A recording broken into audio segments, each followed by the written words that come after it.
Right. You've probably heard me mention a few times in passing recently the ACMD, which is the Advisory Council on the Misuse of Drugs. Now, this is an organisation, committee that researches drug usage patterns, harms, risks, that sort of thing, produces a report and then submits it to the government, and this can influence policy. Now, originally, so what there is a selected committee. I know quite a few people on the committee actually, and then what they do is they reach out for people that they think may be able to contribute with relevant information on whatever the subject is they're currently dealing with. The recent one was steroids, so I was asked to contribute a written report, which I did. Went in on the 1st of September. I've since then been contacted and asked to present basically an evidence gathering day, which is on the 26th of September at Vauxhall. I was told that I could speak on what I'd already written about, I could expand on something that I'd touched on, or I could cover a completely different topic. Now, I wanted to talk about misuse within the military, the police, prison service, and particularly athletics, and particularly the cover-up in athletics, and the ridiculous situation that we're in, where team orders and coaches are all involved in drug use. I haven't got an issue with the drug use. I've just got an issue with non-using athletes competing against using athletes. That's my issue. They should have a level playing field. So drugs are here. They're not going anywhere. We're not getting rid of them. So a large percentage of the world records we've got have been set by drug users. So split them. Do the same in bodybuilding as they do in powerlifting. Natty fed. Open fed. We'd have to promote drug use. We just don't test. But all use would have to be medically supervised, keeping people safe, and obviously a true reflection of people's abilities. And I was going to usage within the military, the police, and cover-ups. And the thing is, I'm not against usage. I'm not pro-usage. I'm not pro-usage. I'm pro-education.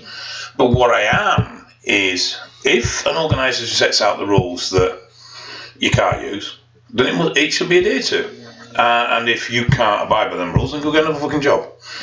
But at the same time, this halfway house bullshit where we don't enforce, or we send very mixed messages about what's allowed and what's not allowed, ends up harming people, because they don't know they can come forward for support or not, because they don't know the job is at risk or not.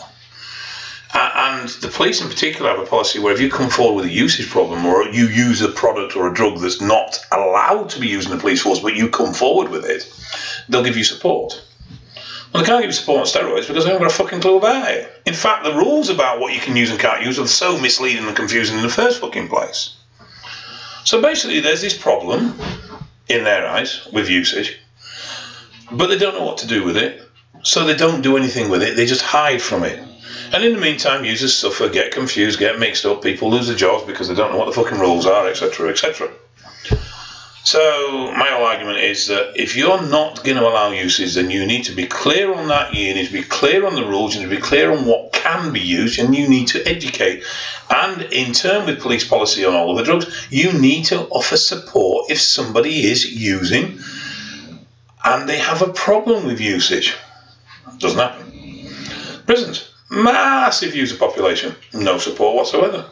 And the thing is, these guys have no access to a lot of medications either, so they are genuinely fucking themselves up. I know a guy that went in the middle of a very high cycle, quite well known strongman in Scotland, and he fucked himself right up. He was fitting and all sorts. No medical support, no support from coming off the drugs. Guys shutting themselves down massively because they don't have access to PCT, but they've got access to various drugs in the first place because there's no education. They didn't know about shutdown, they didn't know they were going to fuck themselves up. So again, I'm all about keeping people safe. I don't give a fuck if people use or not. That's not really my issue, that's the person's issue. And if that's breaking the rules, then that's the issue between the person and the employer. My issue is that these people are kept safe and they're given correct information so they can make informed decisions. So that's what I was going to talk about. I then discovered that this was open to the public and that a large body of members of the press will be there. Ooh. I could see the headline the next day. I was also warned by someone who had worked with the ACMD and presented to me in the past that I would be making the headlines next day if I did a presentation along those lines. That could be costly. That could be career suicide. So my alternative was to do a very softened down PC version. But that ain't me, is it? Come on. Now, I'm not an idiot, you know, I'm not going to go out and fuck people off for the sake of it. But at the same time, someone has to tell the truth. Someone has to stand up for people that are getting fucked up. Someone has to draw the line in the sand of what we're doing with this shit. Make a decision. Fucking make the rules one way or the other. I'm very against criminalisation. And very much in the field that it ain't going anywhere, so we need to wake up and we need to put processes in place that protects people, and we need to educate people so they can make an informed decision. I don't feel it's the evil that it's made out to be. But I don't feel it's safe either. And a lot of users do put that one across, that it's not safe. It does fuck people up in various ways, mentally and physically. So, what to do? I spoke at length with 3 people I trust. 2 who are very, very experienced in the world of the ACMD, and 1 who is very experienced in the world of business. And very successful in it as well, for that matter. And I'm going to stick to my guns. I'm not going to be an arse. I'm not going to wind people up for the sake of it. I'm not going to be antagonistic for the sake of it. But I am going to get my point across. Civilly and correctly. I'm not going to target anyone in particular, but I will bring to attention the failings within these institutions. And so be it, because I've got to look at myself in the mirror every day. I have an opportunity to make a change, to make a difference. And I couldn't live with myself if I didn't take that opportunity, because I was scared of the risk to myself. At the end of the day, that's not what it's about. You know, I jump up and down and shout enough about people that give steroids a bad name, or people that don't help users, don't support users, don't help educate. So what would I be if I walked away from an opportunity because I was scared of some backlash? Could it hurt me financially? Potentially. Not so much directly, immediately, but more in future business, yes, definitely. I've put a lot of work into various contacts with various organisations, and I could be blowing them out of the water. But on the flip side, I could be a household name come the 27th. Not that I particularly want to be famous, but be good for business. But at the end of the day, you know what? It's about getting that message across. It's about the truth. And if that's going to hurt me in the short term, but help people in the long term, then so be it. It's something I feel I'm willing to do. But you know, I had to think long and hard. I mean, I'll be honest with you. It's one thing standing up for what you believe in the heat of the moment, or in protecting somebody in a violent situation or something like that. But it's a different one when you're doing it on a public forum that could garner you national coverage. Yeah, that one's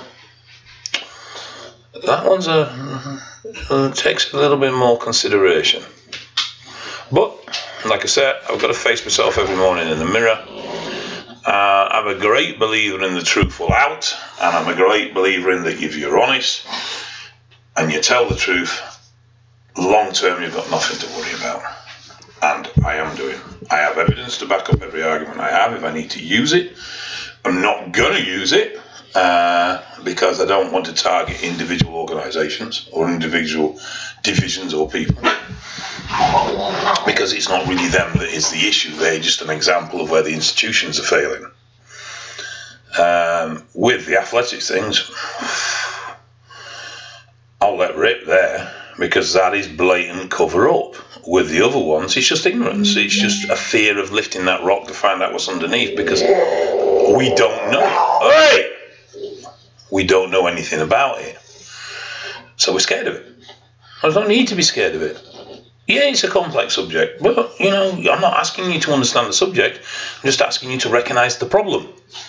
There are others in this world can deal with that side of things, and I'm not meaning myself. There are plenty of other people that are far more educated in these drugs than I am. I just have a little bit of a unique standing in my experience side of things.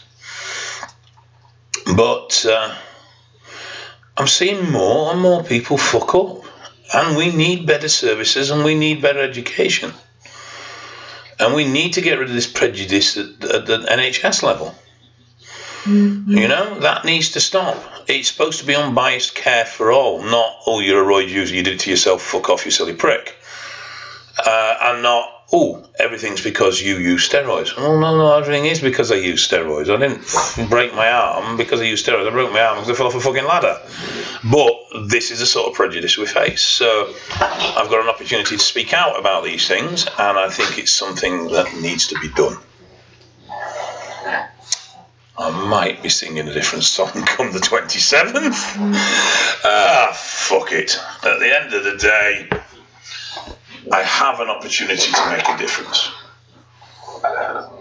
There is no answer, is there?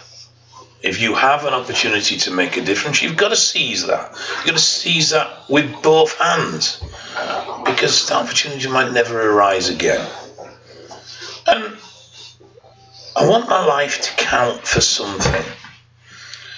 I want to leave a mark, in the sense as I want to have felt that I made a difference in some way.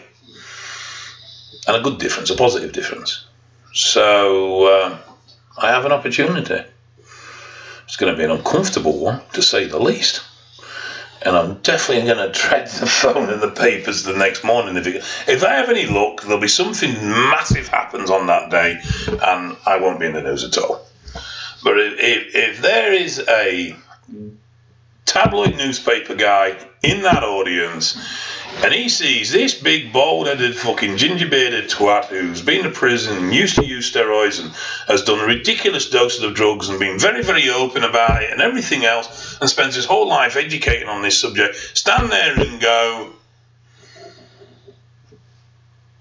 athletics is corrupt. That's damn right they're going to quote me in the paper the next day. Oh, they're going to love that. That's fucking brilliant, isn't it? Oh well, fuck it. No boo. We have one life, and it is there to be lived. So let's live it, and let's leave some marks behind. This is going to be fun. Right, guys, so if you don't hear from me after the 27th, you know why. I've gone into hiding.